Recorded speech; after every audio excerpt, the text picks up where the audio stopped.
Hello, everyone. Thank you so much for joining us. Good morning, good afternoon, good evening, wherever you are all. Diana and I are so excited to have a discussion with you about self-compassion, one of the absolutely core skills that so many of us are either fragile on or lacking. So I'm really excited to have just read Diana's new book. It's coming out soon, and we all need to read this book and remind ourselves of these amazing strategies. It's called The Self-Compassion Daily Journal. Let go of your inner critic and embrace who you are with acceptance commitment therapy. I have been trained a little bit in acceptance commitment therapy back in my days of learning to be a clinical psychologist, and I have never found such powerful strategies. And Diana has so carefully, creatively applied them to our daily self-compassion. So Diana, there's lots of books out there on self-compassion. Well, first of all, welcome. Welcome to your first interview about your new book. Yeah, and no better person to do it with, Elissa Epel, who is a good friend, practitioner of compassion and self-compassion in really big ways. She's a researcher at UCSF, and her research is changing our world in everything from climate change to how people respond to stress. And she's cited quite a bit in my book. So it's just great to have you. It's an honor. Sure. Yeah. So there are several books on self-compassion out there. It's almost a trend and a buzzword. And sometimes that means that concepts are watered down and they lose their depth and meaning. And I'm wondering why you chose to focus. How do we bring self-compassion to acceptance? How do we bring self-compassion to even thinking about trying on and taking on difficult tasks that are aligned with our values? Mm-hmm. So that was the third reason, is that I really wanted to bring in this sort of newer angle with ACT, which is, yeah. So it sounds like you view self-compassion as part of the bridge between our inner work, or how we feel, and our action in the world, our ability to accomplish goals, for example. Absolutely. Because if you want to accomplish something, it's likely that there's going to be some barriers that show up along the way, whether it's your own mind and your self-doubt and the things that your mind says to you. My mind, I mean, even just coming here, we're in Costa Rica right now, in Blue Spirit, and I'm sitting with Elissa Epel. My mind has a lot of things to say about not being good enough, or am I going to say the wrong thing, or am I representing myself in the way that I want to be representing myself, the flower I put in my hair, whatever it is. And the practice of self-compassion helps you hold those thoughts that show up in your mind lightly and with care, and then still pursue what matters to you. And that's the practice of psychological flexibility. So it is sort of this like foundational skill that helps you with the barriers that show up as you pursue your values, as you pursue who you want to be in the world, the impact you want to have, whether it's as a parent or it's, taking on a new job or doing some kind of impactful work like you do. Mm-hmm. And you've called that ability to embark on important things, living our values, wise effort. And that's the topic of the book you're writing now. Mm-hmm. Can you tell us an example of how compassion, in your own life, how compassion has helped you with wise effort? I'll tell you an example just with parenting. Yeah, that's a good one. Parenting a teenager. My teenager now is at this point where I don't know if this happened to you with your son, but he starts to kind of pull away a little bit. He lets me like kiss him on the bicep, but not on the cheek before bed, right? And it evokes sometimes for me this feeling of, oh, he doesn't want me, or he doesn't love me in the same way, or there's this feeling of loss that shows up with a teenager. And I also want to still stay engaged with him and show him the same, like I want to continue to persist and be that loving presence no matter what is coming my way. I remember being a teenager and saying horrible things to my mother, but inside loving my mother, right? So the practice of self-compassion helps me be able to step back from that a little bit, feel the hurt of it, oh, this is different, it's changing, this is, our course of our relationship is changing. And I can still hold that part of me, give myself a little bit of care while I show up for my son. Instead of just responding and reacting impulsively, Feeling or hurt, pushing back, or feeling hurt, or going into I'm some not- story about it. I'm not able to be a good parent at this stage. Yes. Yeah. Yeah. Common parenting, Common developmental trajectories. Yeah. Yeah, that's a beautiful example. Thank you. So we started off talking about how self-compassion is something you didn't take seriously. It sounded hokey, and you're not alone in that. I think there's this bristling when we hear that word and kind of desire to be like, well, I don't need that. I can tough through this. That sounds too soft, and maybe self-indulgent. So in the very first part of your book, you basically, bust through obstacles to self-compassion and help people even open the book and feel that they can engage. So can you tell us a little bit about some of these doors you open for people, obstacles for self-compassion, fear, how to overcome fear about even having self-compassion? Well, I think one of the best ways to overcome fear is to come up against your fear and actually look at it. And Marcela Matos, who's in Portugal, has done a lot of research into the area of fears of self-compassion, fears of compassion. The common things that we have, things like if I am kinder to myself, then maybe I will lose my edge, or if I'm kinder to myself, people will think that I'm weak. And what she found is actually that the more that we have fears of compassion, the poorer we tend to respond to stressful life events. She did this study with over 4,000 people during COVID, and those that had fears of compassion fared much worse mental health-wise during COVID, which kind of makes sense. Like a time of uncertainty, a time when we actually needed to give ourselves a break, to feel like, it's hard to get through the day right now. It's a difficult time. And how does that look when you're not able to give yourself self-compassion? How does that affect how much we can feel for other people or be there for them or connect with them? Well, I think it interrupts the flow, right? Because the irony is that when you don't give yourself self-compassion, you actually get more absorbed in yourself. Right. That one of my fears of self-compassion is that it's too selfie. It's too much about me, and I'm kind of like, we have too much selfing going on. Do we need another selfing?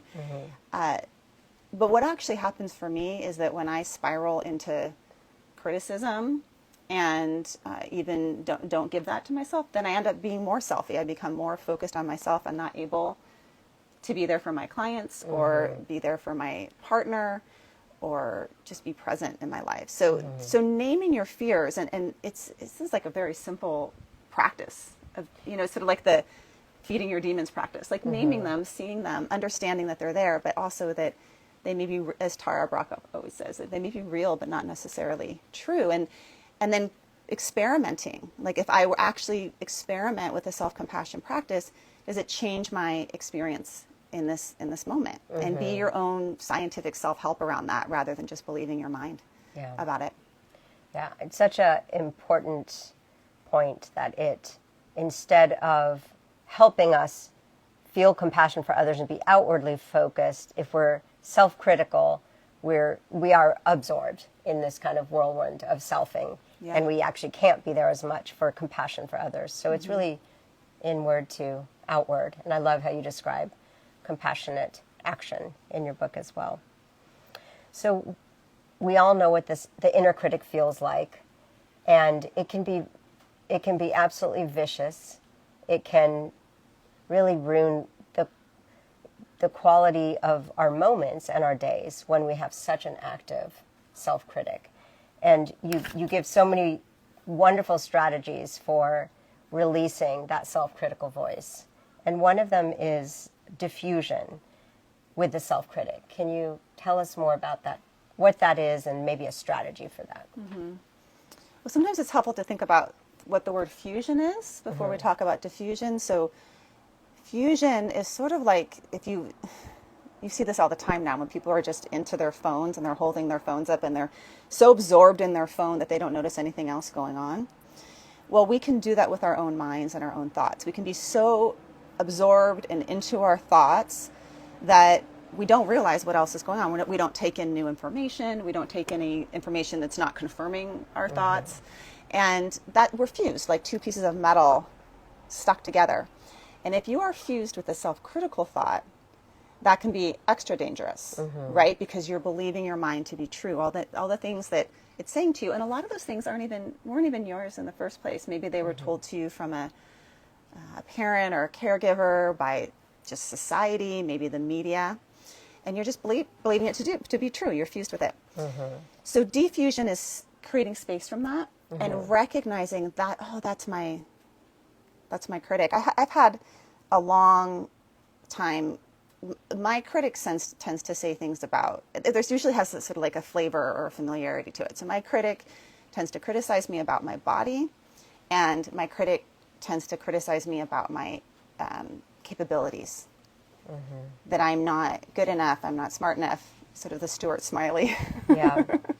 Gosh darn it, people don't like me. Yeah. It's really darn old. So one is being able to notice that that's a critic voice. You have many voices inside of you, and you have a critic voice. Sometimes that one's really loud, but if you step back from it, you can recognize that's one voice, but not my only voice. And then we can start to cultivate maybe a compassionate voice over here. So we may have the critic voice that shows up, but we also have a compassionate voice in there. Beautiful. Sometimes you have to borrow other people's compassionate voices if you don't really have one yet, and that's fine. I borrowed Thich Nhat Hanh's and Tara Brach's for years. But over time, you start to hear your own. And that can be really helpful. The critic doesn't necessarily go away. And that's one of the, I think, the falsehoods of sometimes attributed to positive psychology, that we can get rid of our thoughts or get rid of our critic or even transform our critic. I mean, maybe we transform it by getting space from it, but I still have, like, that critic has shown up multiple times in the past few days. Yeah, I love your advice of asking what the origin of the voice is. Sometimes we can actually identify it was a caretaker, a sibling, a parent, a teacher, or ourselves, but it goes way back. It often goes way back, and we get so used to those thoughts. And they may never go away, as you said, but that identifying them, that awareness of the inner critic thoughts is actually a huge step. And so the practices, the mindfulness practices that you provide are such an important first step in noticing, but you go so far beyond that in giving us like these really concrete strategies to, diffuse and soften the inner critic and live with it. And so I just can't recommend this book enough for those of us who have an active inner critic, or all of us really have an inner critic, but when you really pay attention to how much it's limiting you, I find that we don't even know and aren't even aware, because it's of how much our inner critic limits our ability to exercise, our best self, to choose goals, because we're kind of self-limiting by that voice. So one of your strategies, I love how this sounds, and I had to read about it, was have fun with words. So what's that strategy? Well, that's a really acty kind of thing. So, and this will be something that not everyone jives with. So the thing about diffusion is that there's just pausing and saying, oh, I'm noticing a thought that is plenty, or just noticing, oh, that's my critic talking. That can be plenty for folks. But there's a lot in ACT, there's a lot of sort of playfulness with language, because the roots of ACT are in something called relational frame theory, which has this basis of that a lot of our suffering comes from our language and the literal belief of language. But when you play with thoughts or you play with language, you start to see it's just words. So even I talked about body image earlier. Even if you start to, like, have you ever taken the word fat and trying to write it in as many languages as possible, like in languages that you don't know, or that, looked up all the different words for fat in try 10 different languages, and then read them out loud. And then you start to realize, oh, okay, well, that's just a word. It's a word, fat, that I've created all these associations with. In our house, we call fat, we use fat in relationship to food. And in like there's good fats that we want to, like, putting some fat on my salad, or in relationship to just like a nice fat book, right? But we don't use it in relationship to body. So we've changed our relationships with this word. And so when you get playful with thoughts, sometimes I'll have clients write thoughts in bubble letters on a page, write thoughts with your left hand, write thoughts in different languages, say the same word over and over again. Those are diffusion techniques. If therapists want to try this with clients, that's like those are classic ACT things. What about, I love the metaphor that you use for opening up this idea of, can we be there for ourselves to have self-compassion? And that is hand on your back. So we're also focused on the heart, and it feels good to be holding our heart and sending self-compassion that way. But tell us about hand on your back. So when I wrote this book, there was a lot more to it that got cut out.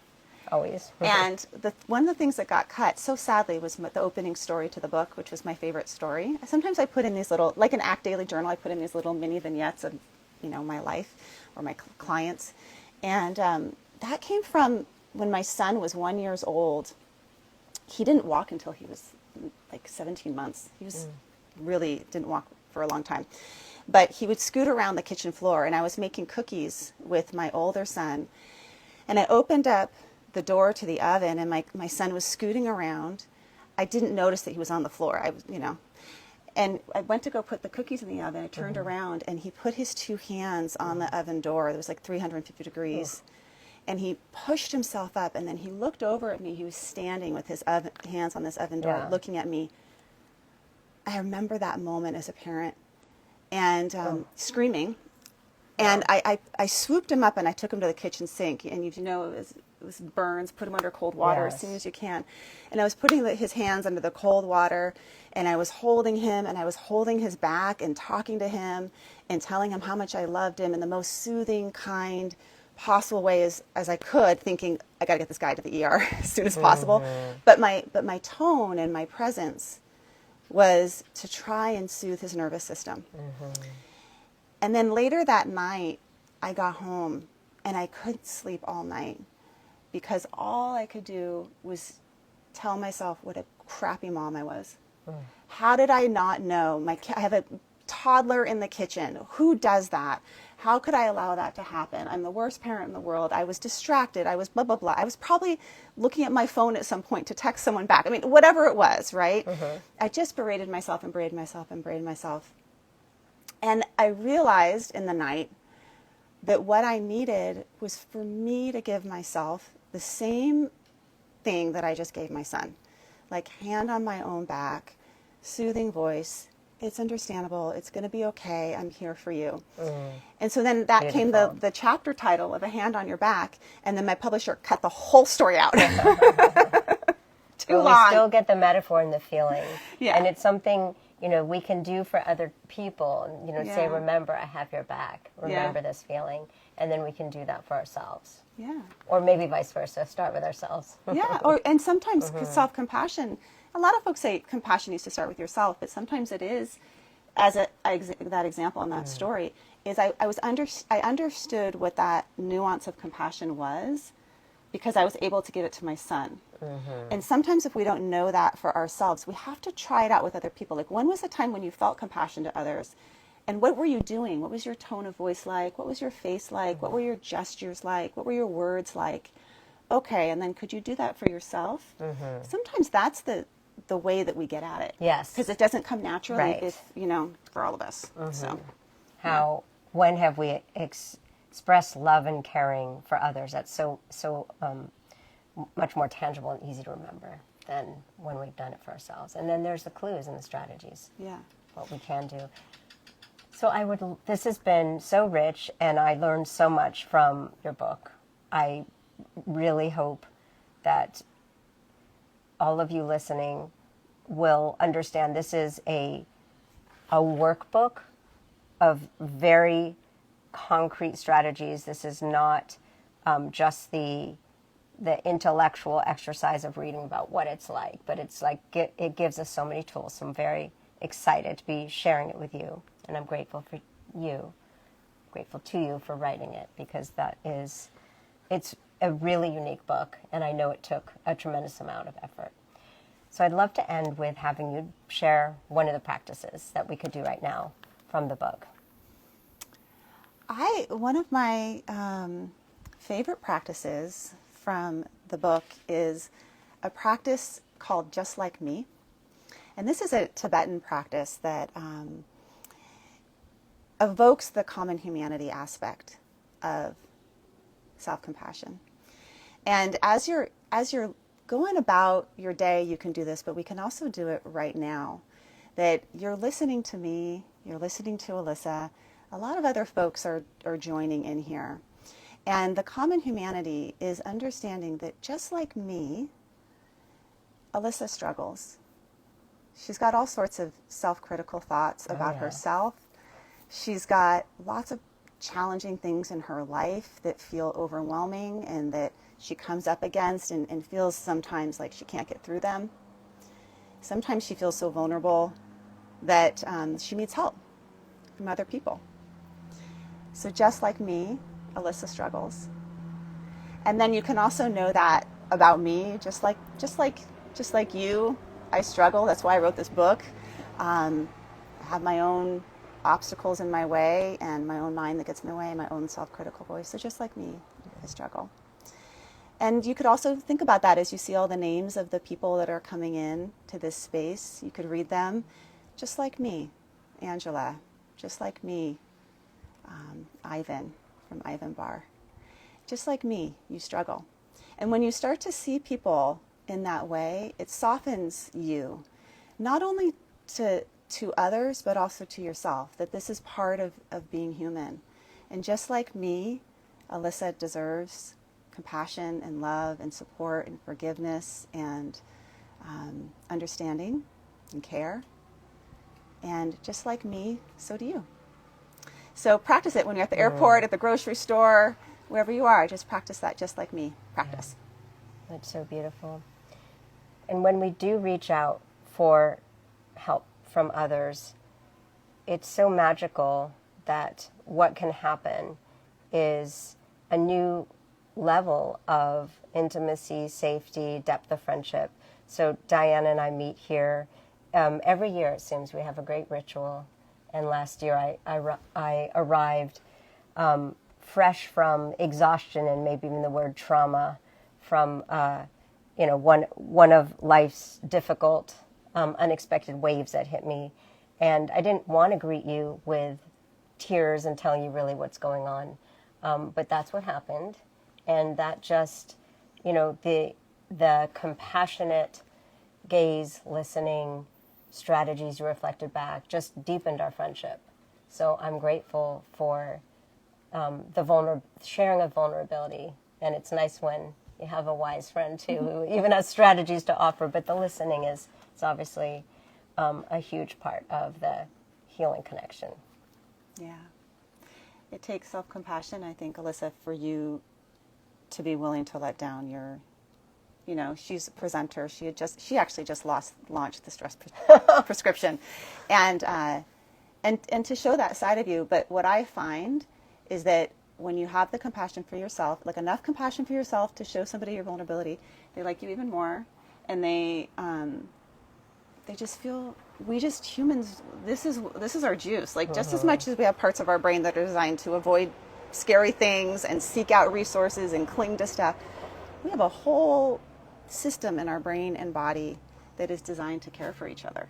And it's that system that's being underutilized, and that system that we need more than ever to face some of the bigger picture challenges that we're facing. So if self-compassion is one of those, like maybe you have a lot of compassion for others, but it's harder to do that part for yourself, beginning to see the interconnectedness of it, that when you do it for yourself, it actually increases your capacity to offer it to others. Absolutely. And to connect in that way. And I definitely think it's mixed up with, of course, our self-regulation and self-care, and also our ability to connect during hard times, which is so much of what we need to do now in the world, is to feel safe and share. Just, the fears and the genuine pain that we're all carrying in different ways.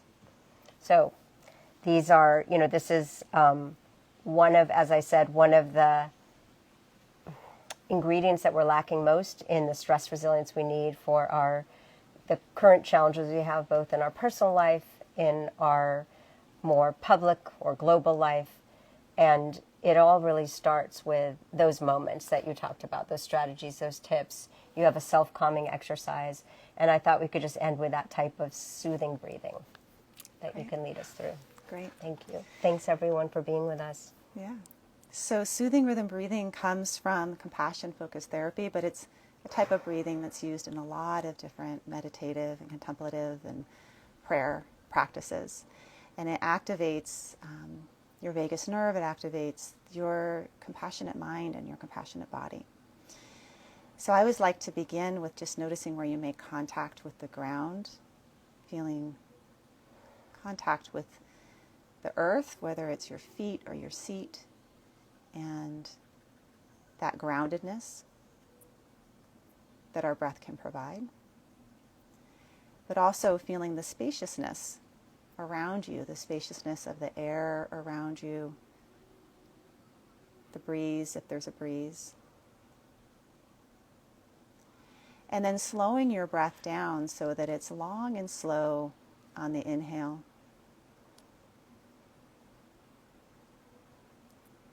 And long and slow on the exhale.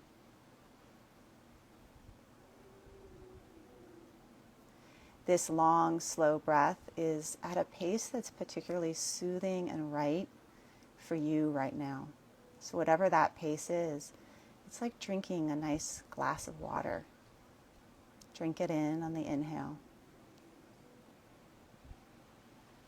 And let it go on the exhale.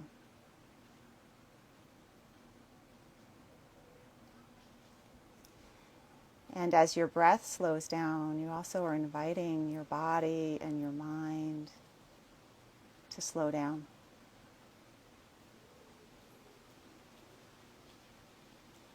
And as you exhale, you're also allowing your body and your mind to let go.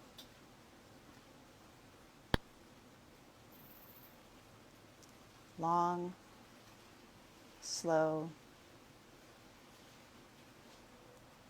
soothing breaths.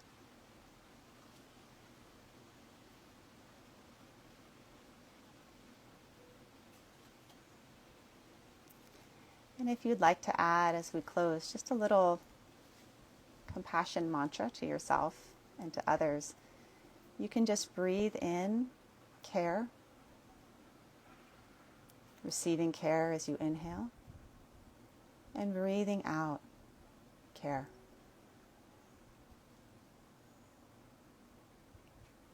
Breathing in warmth.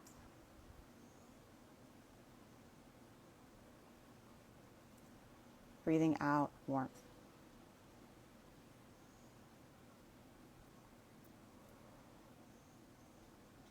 Breathing in understanding.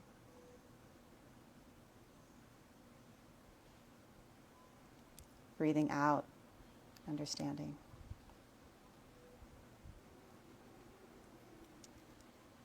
And breathing in courage.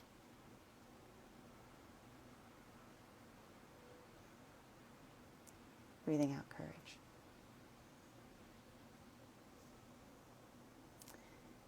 And then you can just allow your breath to settle back to its natural pace, whatever that is for you. Feeling the ground again and the space around you. If your eyes were closed, you can open your eyes. And you can practice that, putting your kids to bed at night with a client, even with a stranger, that slow, soothing breath. And you can just feel the difference in your body. Thank you. Thank you. Thank you, Elissa. Thank you so much, Diana. Thank you all.